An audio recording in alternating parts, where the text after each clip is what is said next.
Contrairement à ce que vous pouvez penser, le plus gros investissement du Qatar en France, ce n'est pas le PSG, mais bien les immeubles.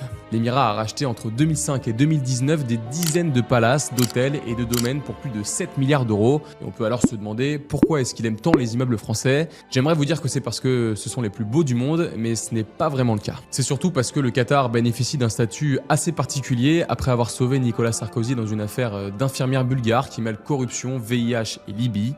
Juste avant qu'on y arrive, si vous êtes là, c'est que la vidéo vous plaît, alors prenez 3 secondes pour vous abonner, c'est ce qui nous permet de produire ce genre de vidéo. Merci beaucoup à tous ceux qui le feront et on en revient à cette fameuse histoire. Et pour ça, on doit faire un petit retour en arrière. En 2007, Nicolas Sarkozy vient d'être élu président de la République française.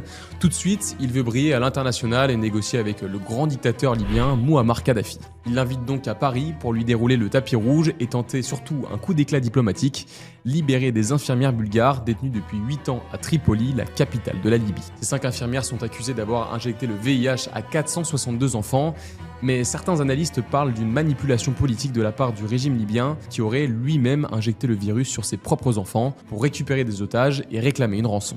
Concrètement, Kadhafi demande à ce que les familles des enfants soient dédommagées d'1 million d'euros chacune, ce qui équivaut donc à 462 millions d'euros. Sarkozy s'engage à ce que l'Union européenne rembourse, mais l'Union est ce qu'elle est et les discussions traînent. Ça met le président dans l'embarras parce qu'il a promis une libération assez rapide aux médias, mais il n'a pas encore joué toutes ses cartes. Le 23 juillet 2007, aux alentours de 22h30, il passe un coup de téléphone à l'émir du Qatar et lui demande un service. Et seulement quelques heures plus tard, en plein milieu de la nuit, les 462 millions sont transférés via des comptes suisses et le Qatar n'y est pas pour rien.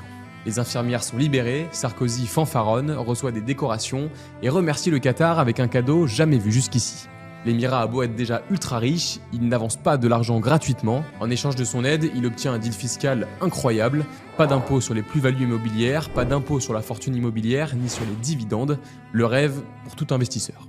Concrètement, c'est la convention fiscale la plus avantageuse jamais signée par la France. On parle de 150 à 200 millions d'exonérations fiscales par an, et à chaque tentative de la changer, ça a été balayé dans des conditions parfois assez étranges, mais ça, on en reparle un peu plus tard.